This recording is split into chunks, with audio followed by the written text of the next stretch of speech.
ата энем кичинемде жол кырсыгынан көз жумган. Кичинемден күчтүү, аябай тың болуп чоңойдум. Өзүмдүн күчүм менен унаа, үй алып Борбор каладагы батирлерде жалгыз жашайм. Бир күнү жумушка адаттагыдай эле кетип бара жатсам, жолдон унаам бузулуп калды. Жумушка шашып, унаамды жүргүзө албай тынчым кете баштады. Бир убакта сүйкүмдүү мырза жаныма келип күлмүңдөп, аябай жагымдуу кыз экенсиз деп тийише баштады. Мен жумушка шашып бара жаттым эле. Сиз менен эрмектешкенге убактым дагы жок. От алдырып бере аласызбы? Деп ороңдодум. Терс жооп кайтарса, адамдын кабагы түйүлө түшөт эмеспи? А бул жигит тескерисинче ого бетер жылмаюу менен карады.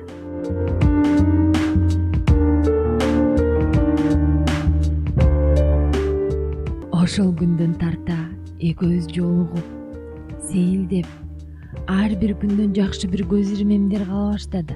Аты Максат. Анын жанынан көп күлө турган адат таап алдым. Аз убакытта эле мен бул адамсыз жашоомду элестете албай калдым. Айланада сулуулугума, жаштыгыма кызыккандар көп болсо да, Максаттын сүйүүсү өзгөчөдөй сезилчү.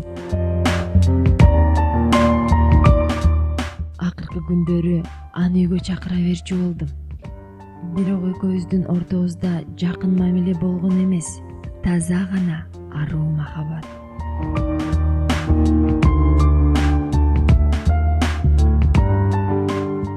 Бир күнү Максатка жакындагым келди.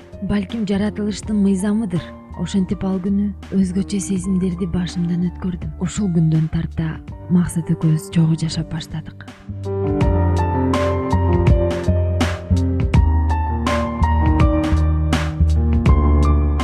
Бирок ал иштебейт, менин эсебим менен жашайт. Ал эч нерсе эмес. Бир күнү мага кайрылып, жаным, мага 50 000 сом акча керек болуп жатат. Маянага иштегим келген жок. Бир күнү Кудай жакшы бир жумушту буйруйттур. Унааңды күрөөканага коелу. Бирөөгө карыздар элем, бербесем болбойт деп калды. Мен эмне демек элем? Унаамды дароо эле бере калдым. Күндөр өтө берди. Ар кайсыл шылтоолорду айтып, унаа менден да артык болуп кеттиби деп ороңдогонун койбоду. Сүйсөң, айла жок экен да.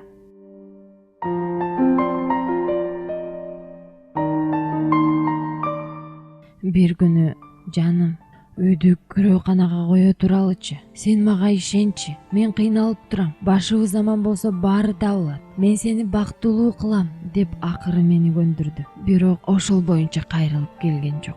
Телефон аркылуу гана байланышып, жаман иштерге аралашып алганын, бирок баарын ордуна келтире турганын айтты. Кызыгы, сүйүүгө мас болуп, анын эмне менен алектенип, кимге карыздар экенин деле тактап сураган эмес экенмин. Акыркы күндөрү жүрөгүм айланып, өзүмдү жаман сезе баштадым. Көрсө 2 айлык боюмда бар экен. Чындыгында мен балалуу болгонго деле даяр болсом керек. Бирок баарынан айрылдым. Өзүмдүн мээнетим, эмгегим менен тапкан үйүм, унаам, алган эмес курсагымдагы баламдын атасынан да дайын жок. Наристени төрөп алсам, кайда барып жашайм деген суроо күнү түнү тынчтык бербей ойго салат.